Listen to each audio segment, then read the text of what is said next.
Hello students, हम एग्जामपुर कलम संक्रांति और मैं प्रीति आपका अपने परिवार एग्जामपुर में स्वागत करती हूँ। तो good morning, very very good morning आप सभी को।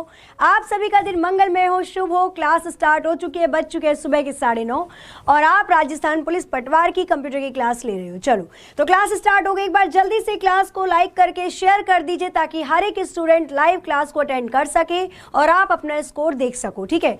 क्योंकि आज की क्लास में हम जो मेमोरी ऑफ कंप्यूटर को पढ़ रहे हैं, हम मेमोरी ऑफ कंप्यूटर को यहाँ पर कवर कर रहे हैं, तो इससे रिलेटेड आज हम क्वेश्चंस को भी करेंगे, ठीक है। मेमोरी ऑफ कंप्यूटर को देखते देखते हम यहाँ पर इससे रिलेटेड जो भी क्वेश्चंस हैं उनको भी आज डील करेंगे कि कौन सा वॉलेटाइल है, कौन सा नॉन वॉलेटाइल है। तो वो सारी चीज़ें यहाँ पर आगे आगे होती रहेंगी, ठीक है। अब देखो, जैसा कि आप लोगों को पता है, थोड़े टाइम पहले ही हमने यहाँ पर मेमोरी वाला चैप्टर कंप्लीट कर लिया था। अभी हमारा सॉफ्टवेयर वाला चैप्टर चल रहा था। सॉफ्टवेयर की अगर हम बात करते थे तो सॉफ्टवेयर ये 2 प्रकार के होते थे। ये चीज़ मैं कल बता चुकी हूँ आप लोगों को। सॉफ्टवेयर कितने प्रकार के होते हैं? तो सॉफ्टवेयर होते हैं 2 प्रकार के। अगर आप लोगों को देखो, जिन्होंने भी 299 वाला कोर्स लिया है, ये चीज़ मैं बार बार आप लोगों को रिपीट करती हूँ, क्योंकि अगर आप देखो ना, नॉर्मली अगर आप कोई बुक भी लेते हो 300-400 तक की, तो वो एक सिंगल सब्जेक्ट की बुक आती है। यहाँ पे आपको 299 में 10 टेस्ट सीरीज मिल रही है, प्लस आपको इंग्लिश की सारी पीडीएफ मिलेंगी जो भी लाइव क्लास हो रही है, आपको मैथ्स की सारी पीडीएफ मिलेंगी, आपको महिला बाल विकास की सारी पीडीएफ मिलेंगी, रीजनिंग की सारी पीडीएफ मिलेगी, साइंस की पीडीएफ मिलेगी, प्लस कंप्यूटर की मिलेगी, ठीक है। तो इतनी सारी चीज़ें मिल रही हैं। तो वही चीज़ है। बाकी देखो, मैं आप लोगों को यही सजेस्ट करूँगी, 299 वाले कोर्स वाले स्टूडेंट्स को पीडीएफ मिल रही है हर एक लाइव क्लास की, प्लस 10 टेस्ट सीरीज मिल रही है, जिसमें आप चेक कर सकते हो अपने आप को कि आपका कौन सा पोर्शन ज्यादा वीक है।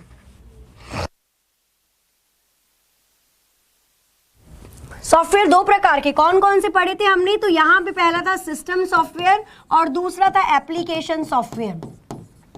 आज का टॉपिक हमारा है ऑपरेटिंग सिस्टम। ऑपरेटिंग सिस्टम क्या होता है? तो ऑपरेटिंग सिस्टम हमारा किसके अंदर आएगा? ओके, किस्मत सबको मौका देती है पर मेहनत सबको चौंका देती है। बिल्कुल सही। अब बस जिन्होंने बातें करनी थी कर ली आपने, 2 मिनट बहुत था, ठीक है। अब थोड़ा सा शांति बनाकर क्लास को ध्यान से ले लीजिए, यही काम आने वाला है। बातचीत तो चलती रहेंगी, जब सिलेक्शन हो जाएगा तो आराम से बातचीत कर लेना, कोई रोकने वाला नहीं है, ठीक है। अभी पढ़ाई पर ध्यान दीजिए। अब देखो, यहाँ पे अगर मैं बात करती हूँ ऑपरेटिंग सिस्टम का, तो सबसे पहले यहाँ पर आप लोग जहाँ पे भी नोट कर रहे हो नोट कीजिए ऑपरेटिंग सिस्टम। इसके बारे में लिखना शुरू करेंगे हम। यहाँ पे आप लोगों को लिखना है क्या? Operating system. Operating system, clear. और इसके अंदर हम लोग सबसे पहले लिखने वाले हैं, ऑपरेटिंग सिस्टम आपका एक सिस्टम सॉफ्टवेयर होता है। ये एक कौन सा सॉफ्टवेयर है? तो ये एक सिस्टम सॉफ्टवेयर होता है। ये एक सिस्टम सॉफ्टवेयर होता है। जाहिर सी बात है, जब हमने कल पढ़ा था तो मैंने सिस्टम सॉफ्टवेयर में ही ऑपरेटिंग सिस्टम को पढ़ाया था। ये काम कैसे करता है? जैसा कि मैंने आप लोगों के ऑफलाइन कमेंट्स देखे थे, तो आप में से ज़्यादातर स्टूडेंट ने पूछा हुआ था कि मैम ऑपरेटिंग सिस्टम काम कैसे करता है। उस चीज़ को देखते हुए चलेंगे। अगर मैं बात करती हूँ ओएस की, ऑपरेटिंग सिस्टम, इसको शॉर्ट फॉर्म में ओएस बोलते हैं, ठीक है। अगर मैं ऑपरेटिंग सिस्टम की बात करती हूँ तो इसके लिए इंग्लिश की एक बहुत छोटी सी डेफिनेशन है, जिसके ऊपर 5-6 बार अलग अलग पेपर के अंदर क्वेश्चन पूछे जा चुके हैं। और वो क्या होती है कि भैया कौन सी ऐसी चीज़ है जो यूज़र और हार्डवेयर के बीच में, यूज़र और हार्डवेयर के बीच में समन्वय स्थापित करती है। यूजर और हार्डवेयर के बीच में समन्वय स्थापित करती है। समन्वय का मतलब कि इन दोनों के बीच में काम करने का ही काम इसका होता है। देखो, ऑपरेटिंग सिस्टम आपको नाम से ही पता चल रहा होगा, ऑपरेट करना। सिस्टम को ऑपरेट करने के लिए इस्तेमाल किया गया सॉफ्टवेयर। कैसे पता चलेगा कि प्रिंटर ही प्रिंट करे? भाई हम तो इंसान हैं, हमें तो पता है कि प्रिंटर से प्रिंट निकालना है, Ctrl+P। हमें पता है कि कीबोर्ड इनपुट डिवाइस है, लेकिन मशीन को, उस कंप्यूटर को कैसे पता चलता है? कंप्यूटर को कैसे पता चला? जब आपने अपने कीबोर्ड को प्रेस किया ABCD, कंप्यूटर को कैसे पता चला कि उसने मॉनिटर पे वो छापना शुरू कर दिया? क्योंकि ऑपरेटिंग सिस्टम ने बताया ये जो यूजर है, ये हार्डवेयर मतलब कीबोर्ड से कुछ टाइप कर रहा है, उसको प्रिंट करो। यहाँ पे अगर देखा जाए तो प्रिंटर से अगर आप कोई भी चीज़ प्रिंट निकलवाते हो, चाहे कोई भी पीडीएफ या फोटोज़ का प्रिंट निकलवा रहे हो, तो ये बताता है ऑपरेटिंग सिस्टम कि यूज़र ने प्रिंटर वाली कमांड दी है तो प्रिंटर काम करेगा। ठीक है, तो आप इसका एक चित्र बनाना, उससे बहुत अच्छे से क्लियर हो जाएगा। इसके लिए जो आप इमेज बनाओगे, क्लियर, इसके लिए जो इमेज बनाई जाएगी उसको देखना यहाँ पे।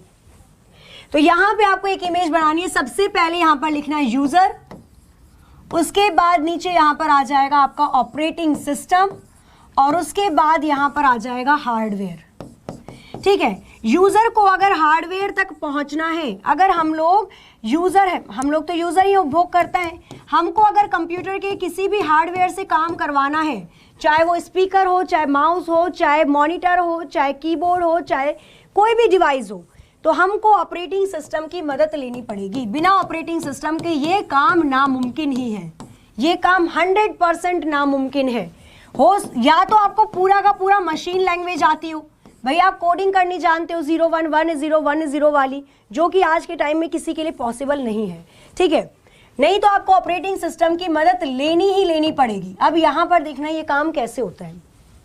हम यूजर हैं, छोटे मोटे नन्हे मुन्ने बच्चे, हमको क्या है, हमको बस काम से मतलब है कंप्यूटर के, हमको गाना सुनना है, हमारा मन कर रहा है कंप्यूटर में गाना सुनने का। बारिश का मौसम हो रहा है, एग्जाम अच्छा चला गया, हमको गाना सुनने का मन करता है। अब ये जो यूजर है ये किसका इस्तेमाल करेगा गाना सुनने के लिए? जाहिर सी बात है स्पीकर का। भाई गाना कहाँ से सुनेगा? स्पीकर से सुनेगा, या हेडफोन लगा रखा है तो उससे सुनेगा। अब इन दोनों के बीच में काम कैसे करेगा ऑपरेटिंग सिस्टम? यहाँ पे ऑपरेटिंग सिस्टम का काम होगा यूजर के काम को, यूजर ने अगर चुना है कि भाई मुझे म्यूजिक सुनना है, म्यूजिक ऑन करो, तो ऑपरेटिंग सिस्टम उसको कोडिंग में बदल देगा और वो काम उस हार्डवेयर तक पहुंचाएगा कि हमारा यूजर म्यूजिक सुनना चाहता है, और तब जाकर गाना बजना शुरू हो जाता है। तो ये पूरा प्रोसेस होता है अगर आपको मैं ऑपरेटिंग सिस्टम के बारे में बताती हूँ तो। ठीक है, हाँ बिल्कुल, दोनों के बीच में रिलेशन होता है, चाहे वो हार्डवेयर हो, चाहे वो यहाँ पर हम बात करते हो हार्डवेयर की या फिर यूजर की, दोनों के बीच में रिलेशन होता है।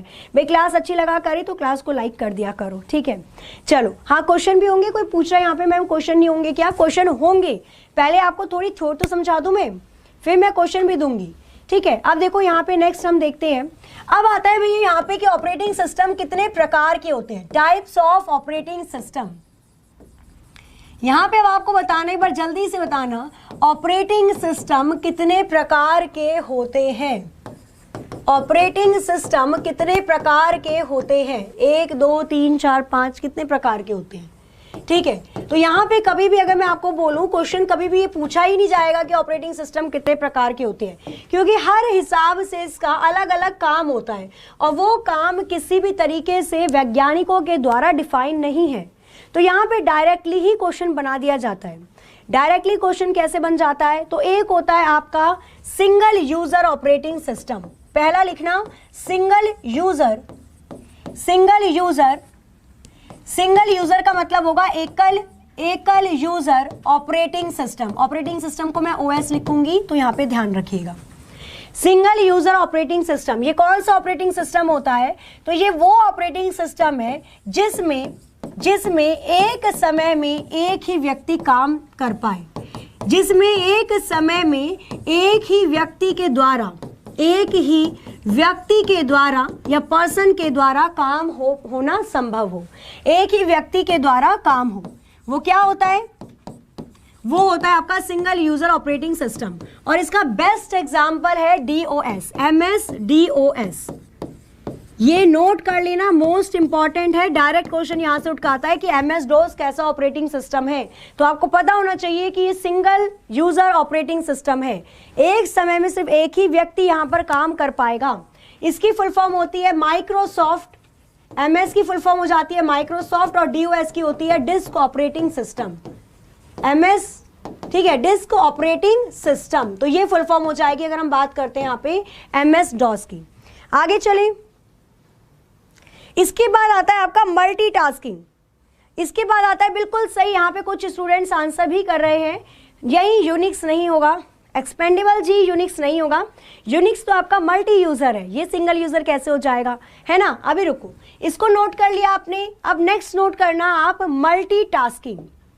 ठीक है, नेक्स्ट नोट करना है आपको यहाँ पर, सेकंड लिखना multitasking, multitasking, multitasking operating system. अब ये मल्टीटास्किंग ऑपरेटिंग सिस्टम क्या होता है? मल्टीटास्किंग ऑपरेटिंग सिस्टम, अब देखो ये काम कैसे करेगा। मल्टीटास्किंग का मतलब एक समय में बहुत सारे काम को करने वाला।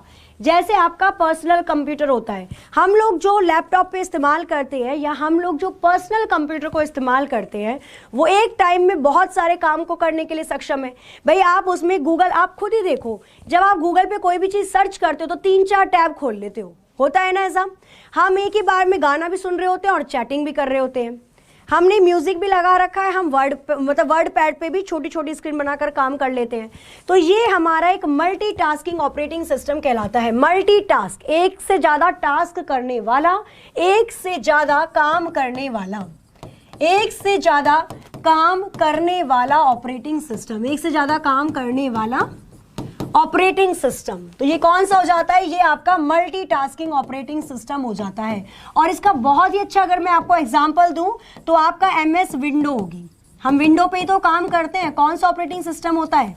तो हम विंडो पे ही काम करते हैं और विंडो ऑपरेटिंग सिस्टम हमको मल्टीटास्किंग फैसिलिटी देता है ना। हम एक साथ बहुत सारे काम को निपटा सकते हैं, कर सकते हैं। तो ये चीज़ हमें यहाँ पर मिलती है। हाँ, गाना भी सुन सकते हैं और गेम भी खेल सकते हैं। और देखो हम लोगों को ऐसा लगता है कि भाई ये दोनों काम एक साथ हो रहा है, जबकि ये दोनों काम एक साथ नहीं होता। पता है हम लोगों को क्या लगता है? फ़ोन का ही एग्जांपल अगर मैं ले लूँ तो आप चैटिंग कर रहे हो, सपोज करो कि व्हाट्सएप आपने ओपन कर रखा है, आप चैट कर रहे हो और आपने लीड भी लगा रखी है, आप गाना भी सुन रहे हो। हमको ऐसा फील होता है कि दोनों काम एक साथ हो रहा है, पर ऐसा नहीं होता। ये दोनों काम के बीच में बहुत ही कम पिको सेकंड का अंतर होता है। स्विच होता है काम, पहले गाना फिर काम, गाना टाइपिंग, गाना टाइपिंग। और ये काम इतनी फटाफट से होता है कि हमको लगता है कि दोनों काम बिल्कुल इक्वल सही टाइम पर चल रहा है। ठीक है, चलो नेक्स्ट देखते हैं। नेक्स्ट आता है इसमें multi processing operating system. Next आता है इसमें मल्टी प्रोसेसिंग, नेक्स्ट आएगा multi processing operating system. Clear? अब ये मल्टी प्रोसेसिंग ऑपरेटिंग सिस्टम कौन सा हो जाएगा? अब देखो आपके कंप्यूटर के अंदर सिर्फ एक प्रोसेसर होता है, तब इतना भयंकर आपका कंप्यूटर तेजी के साथ चलता है। अगर मैं नॉर्मल लैपटॉप की बात करूं तो एक ही तो प्रोसेसर होता है, माइक्रो प्रोसेसर, तो हमारा कंप्यूटर इतना तेज चलता है। अगर मल्टी प्रोसेसर लगा दिया जाए किसी ऑपरेटिंग सिस्टम में, अगर मैं एक से ज़्यादा CPU को लगा दूं तो उसकी स्पीड तो दुगनी 4 गुनी हो जाएगी, होगा ना। तो यही आपका मल्टी प्रोसेसिंग ऑपरेटिंग सिस्टम कहलाता है। वो ऑपरेटिंग सिस्टम जिसमें बहुत सारे या एक से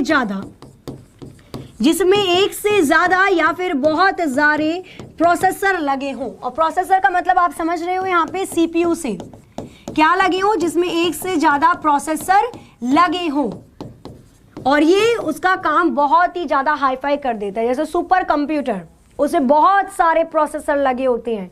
इन प्रोसेसर की मदद से ही आपका कंप्यूटर सुपर कंप्यूटर कहलाता है और आप एक बड़ी बड़ी गणना को भी चुटकियों में सॉल्व कर लेते हो। वो आपका कौन सा हो जाएगा? Multi processor multi processor operating system ही याद रखना। आगे चले यहाँ पे। ओके, हाँ नेक्स्ट देखते हैं यहाँ पे। तो नेक्स्ट आप लिखना है यहाँ पे कौन सा ऑपरेटिंग सिस्टम आ जाएगा। तो नेक्स्ट यहाँ पर आप लोगों को नोट करना है multi user operating system. Next आएगा आपका मल्टी यूजर ऑपरेटिंग सिस्टम।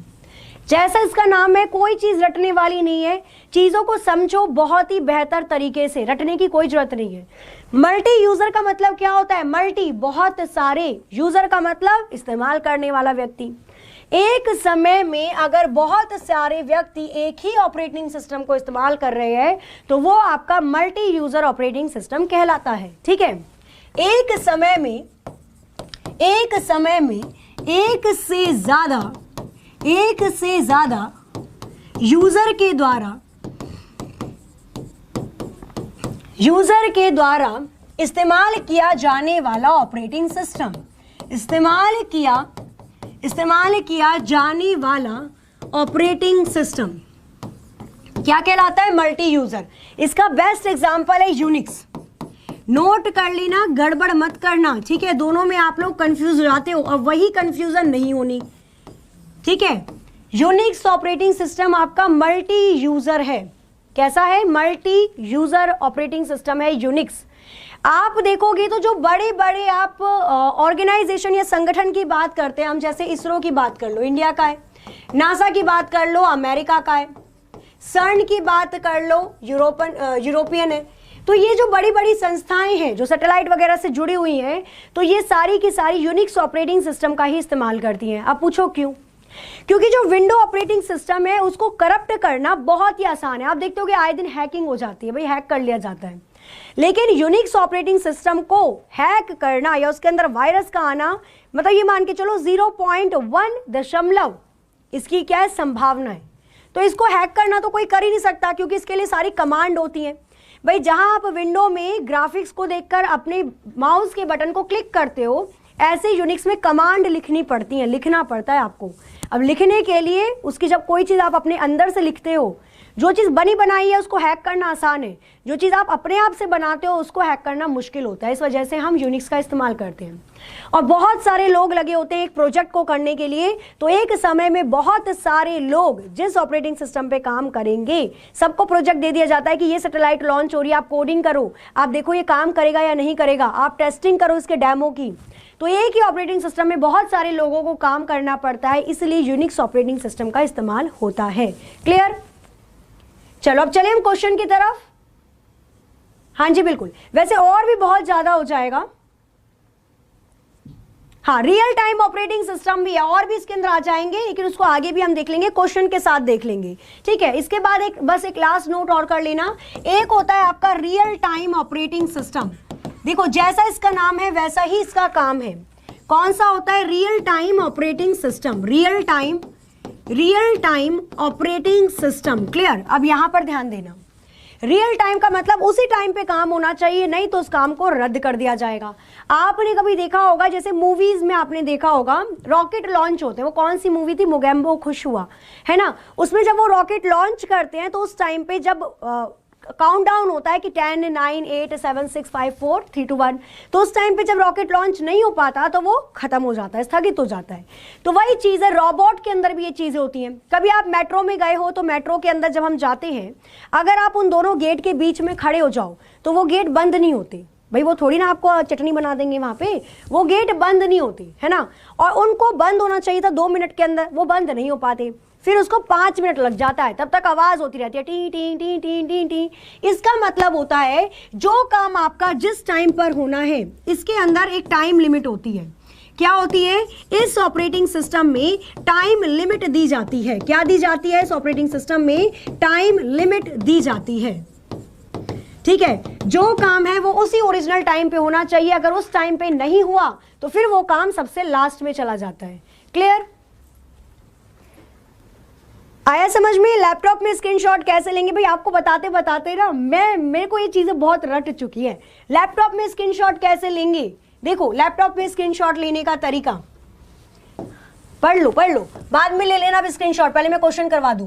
ये जो विंडो वाली आपकी की होती है ना, इसके साथ प्रिंट स्क्रीन वाली एक और की होती है, इन दोनों को एक साथ दबा देना, स्क्रीनशॉट हो जाएगा और ये आपको डाउनलोड में मिलेगा, ठीक है। डॉक्यूमेंट फाइल में भी मिल सकता है, वो सेटिंग के ऊपर डिपेंड है। इन दोनों को एक साथ दबाना, स्क्रीनशॉट हो जाएगा। अगर लैपटॉप है तो F11 पे ही प्रिंट स्क्रीन लिखा होता है। आगे चले, चलो अब हम चलते हैं अपने क्वेश्चन की तरफ। क्वेश्चन नंबर 1 आपके स्क्रीन पर ये रहा, ध्यान से पढ़ना है और आंसर करना है, ठीक है। क्वेश्चन जो होंगे आपके सॉफ्टवेयर से और मेमोरी से रिलेटेड होंगे। चलिए क्वेश्चन नंबर 1 दे रखा है, विच ऑफ द फॉलोइंग, दिख रहा है ना? ओके, क्वेश्चन नंबर 1 है, which of the following is designed to control the operation of the computer. बताइए निम्नलिखित में से किसे कंप्यूटर के संचालन को नियंत्रित करने के लिए डिजाइन किया गया है? Application software, system software, utility software या उपयोगकर्ता। क्वेश्चन नंबर 1 के लिए कौन सा ऑप्शन करेक्ट हो जाएगा? आंसर करना है यहाँ पे। क्वेश्चन नंबर 1 के लिए कौन सा ऑप्शन सही होगा? जल्दी से बताइए एक बार, ठीक है। हाँ बिल्कुल भाई, देखो नोट क्या करो, आप अगर स्क्रीनशॉट लेते हो ना तो आप एकदम दिल से सही से आप लोग बताना कि आपके फ़ोन के अंदर कितने स्क्रीनशॉट है, कितनी आपने अपनी मेमोरी भर रखी है और उसको देखते भी नहीं होगे खोल के, तो नोट करना सीखो भाई, स्क्रीनशॉट रहने दो। हाँ, दिल्ली पुलिस कांस्टेबल की होगी क्लास, उसमें मॉक टेस्ट चल रहा है, उसमें जरूर आया करो।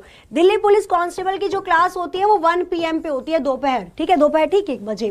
क्वेश्चन नंबर 1 का ऑप्शन बी करेक्ट हो जाएगा, सिस्टम सॉफ्टवेयर। सिस्टम को चलाने के लिए, सिस्टम को कंट्रोल करने के लिए सिस्टम सॉफ्टवेयर का इस्तेमाल किया जाता है, बिल्कुल सही आंसर। क्वेश्चन नंबर सेकंड दे रखा है यहाँ पे आपको, असेंबलर को अनुवादक के रूप में उपयोग किया जाता है।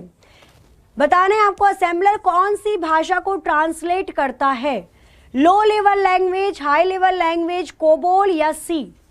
क्वेश्चन नंबर सेकंड का क्या हो जाएगा? हाँ, यहां पे मैं देखती हूँ कि आपको अगर ऐसा क्वेश्चन, मैम मैं नोट्स लिखती हूँ, बिल्कुल देखो आपको मिलेगा, इसका फल जरूर मिलेगा, है ना। तो जो मेहनत करते हैं उनका फल उनको जरूर मिलता है, आज नहीं तो कल, बट मिलता जरूर है। चलो, क्वेश्चन नंबर सेकंड बताना है, असेंबली भाषा जो होती है वो ट्रांसलेट फॉर, मतलब किसको ट्रांसलेट करने के लिए इस्तेमाल होती है। क्वेश्चन को ध्यान से पढ़ो, गलती कर रहे हो यहाँ पे, बी आंसर कैसे हो जाएगा।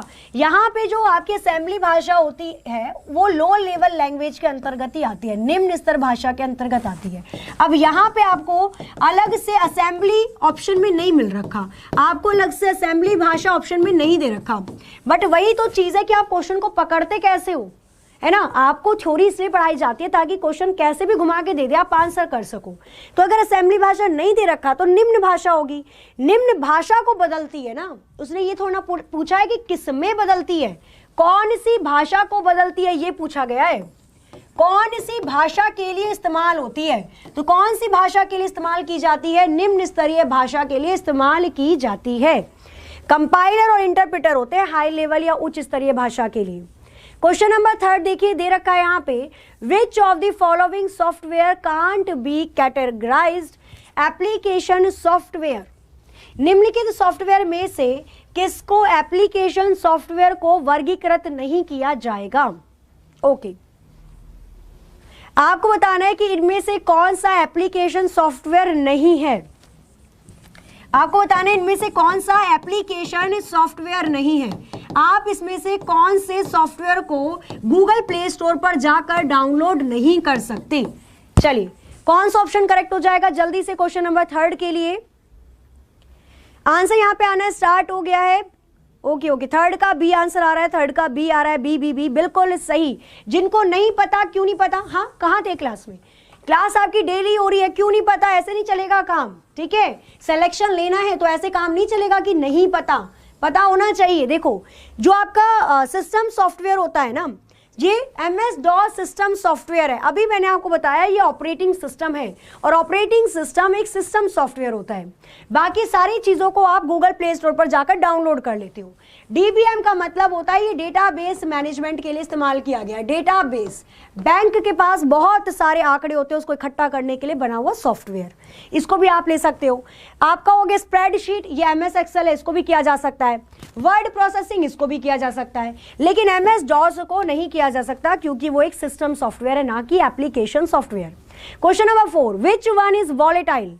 इनमें से कौन सी मेमोरी वॉलेटाइल है, और अगर इसका किया आप में से किसी भी स्टूडेंट ने गलत तो फिर देखते हैं। भाई क्लास अगर अच्छी लग रही है और क्वेश्चन अगर आपके सही हो रहे हो तो क्लास को लाइक कर देना। कितना टाइम लगता है क्लास को लाइक करने के लिए, फटाफट से करो पहले, जल्दी जल्दी, ठीक है। इनमें से कौन सी मेमोरी आपकी वॉलेटाइल होगी, रोम, USB, SD कार्ड या रैम। क्वेश्चन नंबर 4 का कौन सा ऑप्शन करेक्ट हो जाएगा बताइए। और वॉलेटाइल के बारे में भी मैं आपको बता चुकी हूं। ओके, देखो सारे सब्जेक्ट बहुत इंटरेस्टिंग होते हैं, वो बोरिंग हम ही बना देते हैं उसको कि अरे ये पढ़ना पड़ेगा, 2 नंबर का आता है इसको भी पढ़ लो, 4 नंबर का आता है इसको भी पढ़ लो। क्यों ऐसे पढ़ते हो, ऐसे पढ़ो कि उसके बारे में पूरी हिस्ट्री, उसकी ज्योग्राफी, सारी चीजें निकाल दो, ठीक है। वॉलेटाइल की अगर हम बात करते हैं तो यहाँ पे रैम आपकी एक वॉलेटाइल मेमोरी होती है, और वॉलेटाइल का मतलब होता है कि अगर उसकी इलेक्ट्रिक सप्लाई बंद कर दी जाए, उसके अंदर करंट ना जाए, लाइट ना जाए, तो उसका डाटा भी क्या हो जाता है, नष्ट हो जाता है। लाइट गई, डाटा गया, यही कंसेप्ट होता है यहाँ पर वॉलेटाइल में, और ये आपका रैम कहलाती है। क्लियर। लास्ट क्वेश्चन मैं आपको देती हूँ यहाँ पे, क्वेश्चन नंबर 5 क्या दे रखा है। क्वेश्चन नंबर 5 है, computer memory measured is measured in terms of. बताइए कंप्यूटर मेमोरी के संदर्भ में मापा जाता है। ठीक है, चलिए, हाँ बिल्कुल भाई, मेरी तबीयत बहुत सही है और कल से मैं आपके जो होमवर्क देती हूँ उसको भी बताना शुरू कर दूंगी। ठीक है, कुछ टाइम हो गया नहीं बता पा रही हूँ, बट कल से स्टार्ट हो जाएगी वो वाली चीज भी। तो ये वाला क्वेश्चन जो क्वेश्चन नंबर 5 है, ये मेरे को देखना है कौन इसका आंसर सही करता है, और कल मैं नाम भी लेने वाली हूँ। ठीक है, तो वो इसलिए लूंगी मैं नाम ताकि आप मोटिवेटेड रहो, ये ना लगे कि हम तो करते हैं मैम पढ़ती भी नहीं है। तो ऐसा नहीं है कि मैं नहीं पढ़ती, मैं पढ़ती हूँ, तभी मैंने आपके डाउट भी क्लियर करे। क्वेश्चन नंबर 5 आपको बताना ही होमवर्क करके, ऑफलाइन कमेंट करके आपको इसका आंसर देना है। क्लास कैसी लगी फीडबैक जरूर देना, आपका हर एक फीडबैक बहुत ज्यादा जरूरी होता है, पता चलता है ना कि कितनी चीज अच्छी लग रही है। और आपका जो भी डाउट है वो भी पूछना, कल मैं उसको क्लियर करवा दूंगी। बाकी क्लास अच्छी लगी हो तो भाई जाते जाते दिल से एक बार क्लास को लाइक कर देना, अपने जितने भी ग्रुप हैं उसमें शेयर कर देना, और अगर आपने अभी नहीं किया है चैनल को सब्सक्राइब तो जल्दी से हमारे एग्जाम्पल परिवार को सब्सक्राइब कीजिए, बेल आइकन प्रेस कीजिए ताकि हर एक क्लास की लाइव नोटिफिकेशन आप तक पहुंच सके। जैसा कि आप लोगों को पता ही है कि 2 अक्टूबर को क्या होने वाला है, तो एग्जामपुर की वर्षगांठ है, मतलब 2 साल पूरे हो जाएंगे, है ना। तो 4 मिलियन की फैमिली हमारी और आपकी बनने वाली है, वो जल्दी से जल्दी तभी पॉसिबल है जब आप लोग भी पूरी तरीके से साथ दोगे। चलिए मिलते हैं कल अपनी टाइम पर ठीक 9:30 बजे और अच्छे क्वेश्चन के साथ। और तब तक के लिए हंसते रहिए, मुस्कुराते रहिए, खुश रहिए, अपना अपने घर वालों का ख्याल रखिए। जय हिंद, जय भारत।